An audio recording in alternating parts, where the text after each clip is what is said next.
Hi everyone, this is impaKt. Me and Cloud5 are back to bring you another support guide. Last time I covered teamfighting as a support, and this time I'll be talking about the laning phase. However, there is a lot to cover about this topic, so I'll be sticking to some of the basics. First thing that I'd like you to be aware of is that the bottom lane is all about resource management, not about kills. A common misconception is that if your bot lane gets more kills than the enemy marksman, you pretty much win the lane.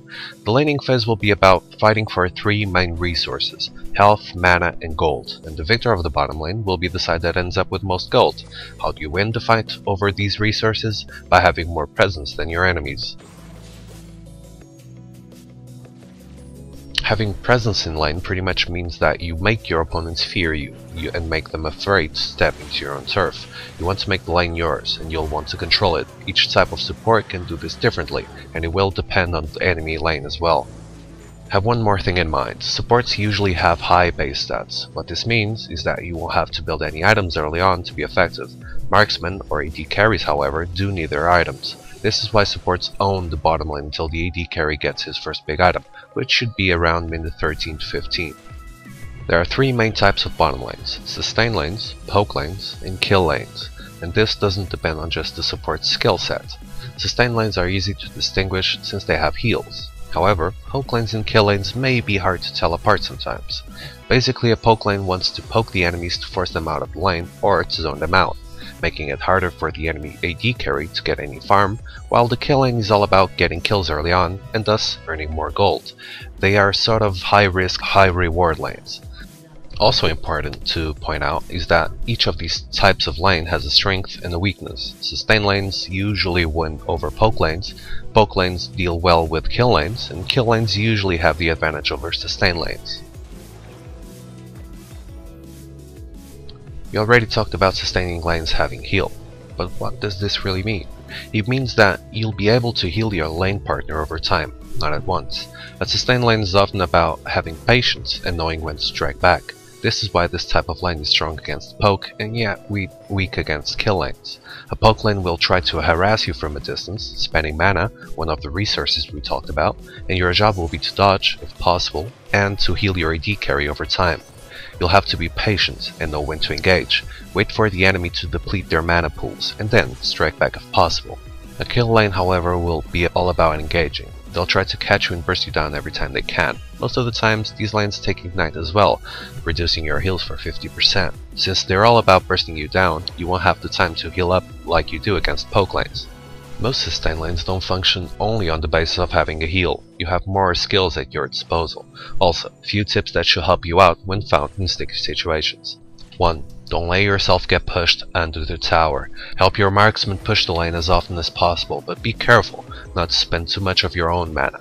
If a kill lane gets you under your own turret, you will be most likely dived at level 5 or 6, depending on what lane it is. Use cooldowns wisely. That means heal baiting, waiting for the enemy support or AD carry to have no mana and then counterattack, or even save your cooldowns for when the jungler comes to help you out. Remember that at level 6, the ultimates will enter the lane's mechanics, so analyze your new ultimates, your opponent's ultimates, and adapt accordingly.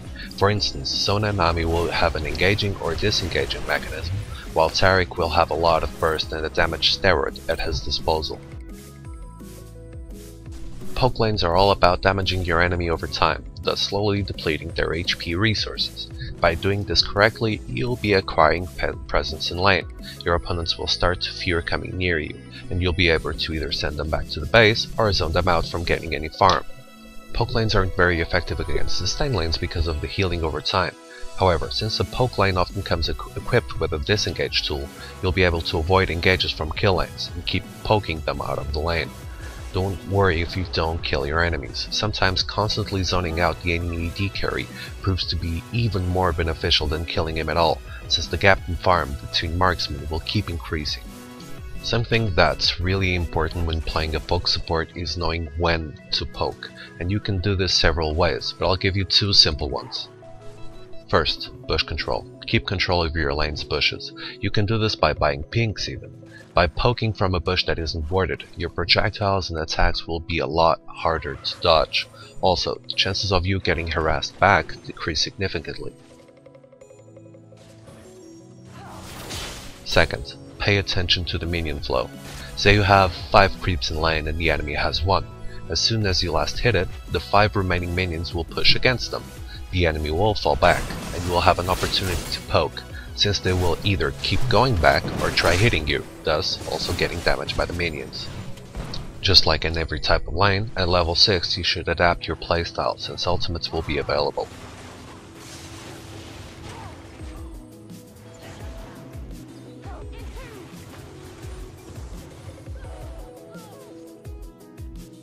As the last type of lane, we have the kill lane. Like I stated earlier, the kill lane is all about getting kills. This doesn't mean that you won't be able to win the lane if you don't get any, but it'll make your life a lot harder if you don't. A kill lane will be composed of strong engaging mechanics and skill sets, and also strong burst damage that makes it easy for a D carry to pick up kills. This type of lane usually has long cooldowns though, so if your king greeting fails, say Leona's Zenith Blade, Thrash's Death Sentence, or even Blitzcrank's Rocket Grab, the enemy will have a window of opportunity to engage and get some damage done. Also, some of the most used supports in kill lanes will have to go melee range in order to pick up kills successfully. If for some reason that fails, you'll find yourself in trouble, hence the high risk high reward situation I mentioned earlier. Here are a couple of tips that should help you out when playing a kill lane. First, bush control. I can't mention this enough. Bush control is invaluable in every single lane type, and it will win you the lane. However, I'd say it's even more important when playing a kill lane. If you manage to control the front bush of the lane, the enemy will have to risk getting in range in order to get CS. If they do, well, you just do your job and burst them down. If they don't, you tell your AD carry to freeze the lane. Second, be creative. Try finding new places to engage from. Remove the enemy's wards and engage from different places. Don't let your opponents read your playstyle, or at least make it a lot harder for them to do so. At level 6, your killing potential will often increase dramatically, so you can, for instance, save a pink ward for bush control at level 5, and then surprise your enemies when they don't see you level up.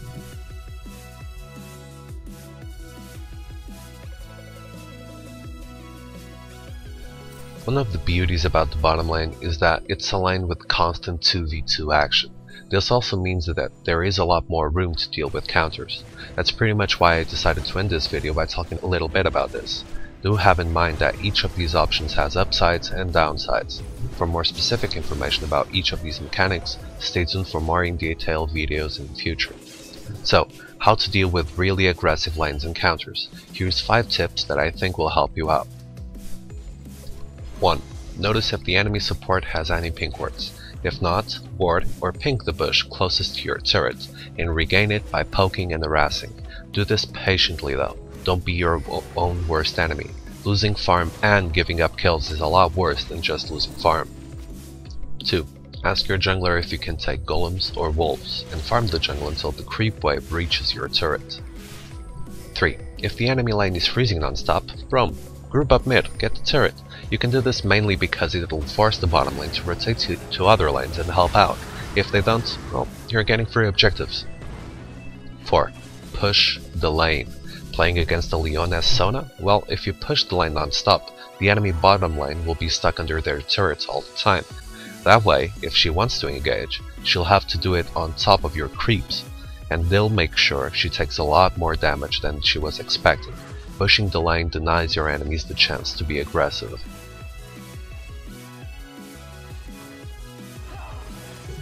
5. Practice not getting hit by skill shots.